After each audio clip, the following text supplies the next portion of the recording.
Welcome to Steno Compendium. Get ready for the dictation. 5 seconds.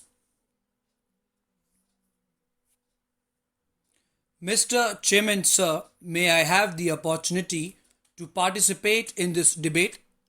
This is a private member's bill, and I want to congratulate the mover of this bill for having brought this bill.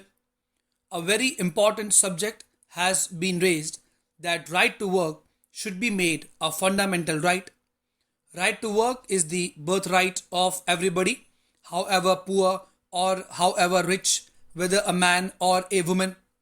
We have right to property as a fundamental right in our country, but it is really sad that right to work, which provides right to live, should not be made a fundamental right and should only be a directive principle.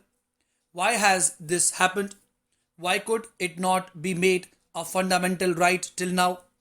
It is known that once it becomes a fundamental right, it becomes justiciable.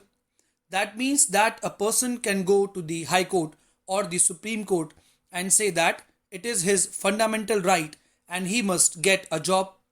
But as the government was not sure that it would be able to provide employment to every citizen, it did not do so. Because a fundamental right cannot be made only for a particular age group, it is for all citizens, and every unemployed citizen can come to the court and claim his right for a job to be given to him. That was the real apprehension, reluctance on the part of the government, but this helps us to raise a larger economic issue of how we can create conditions in our country where every work worthy person would have a job. It is this subject which is being debated, and this is what should be debated as the most important subject in the parliament and in the country today. Unfortunately, I find very few people taking interest in this. Today, if we just introspect and sit a little coolly and consider how much energy is being wasted on trying to win debating points, trying to be sensational, trying to have mere superficial debate in this country, we will find that we are doing that too much. But the real issue is how to provide employment to every young man of this country, because after all, what is socialism? When we say that we have pledged ourselves in the preamble that we will establish a democratic, socialist, secular, sovereign republic, what does it mean? What is socialism? It means all members of our society must have an equal opportunity to live a decent human life. Such conditions must be created in our society where every single individual should have that right.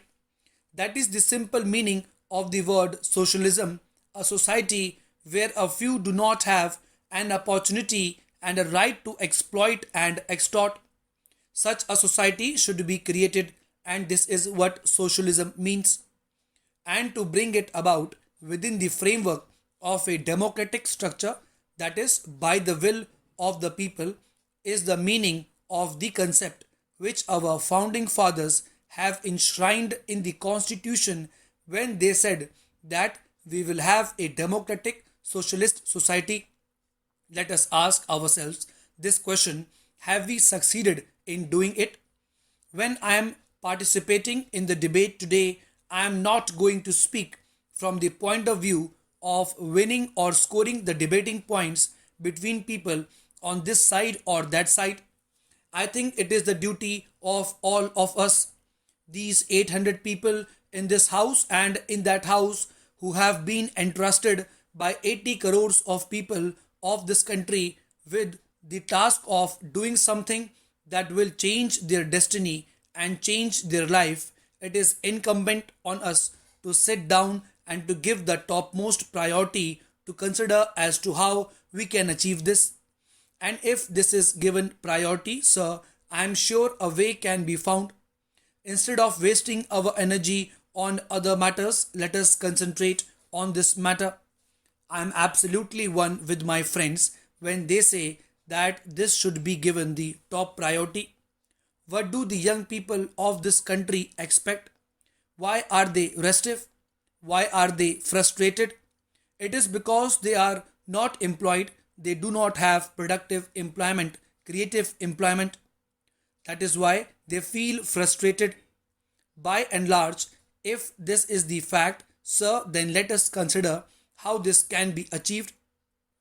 If you want to provide employment, that employment must be productive. What is wealth? Wealth is goods and services. It is not notes. The currency notes are actually the means of exchange. The wealth is goods. When do you say that a man is poor? It is when he is not able to have even the necessities of life. Now, how can you make them available to him? Obviously, first they must be produced and then he must have their purchasing power to buy them. How can he have the purchasing power unless he has remunerative work? In view of the recommendations made by the Backward Classes Commission, the Government of India examined the matter in consultation with the state governments concerned.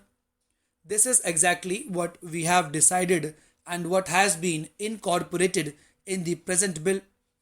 As a result, it has been decided that in the case of Rajasthan, the area restriction should be removed altogether because in Rajasthan, this population has been spread over a very large area.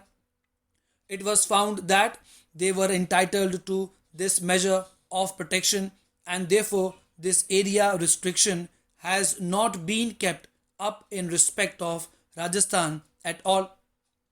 In the case of the other two states, namely Maharashtra and Madhya Pradesh, the tribes residing in tehsils where there is concentration of 20% or more of tribal population should be specified as scheduled tribes. This is point number 2 so far as the salient recommendations of the Backward Classes Commission were concerned. Then, sir, the third point was regarding the actual omissions or actual additions. There were a number of communities. In respect of this, there are certain difficulties also which I shall be pointing out very soon. So far as the Backward Classes Commission's recommendations in this respect were concerned, there were certain natural handicaps. When we received their recommendations regarding either additions or omissions, naturally we had to depend upon the well considered views of the state governments.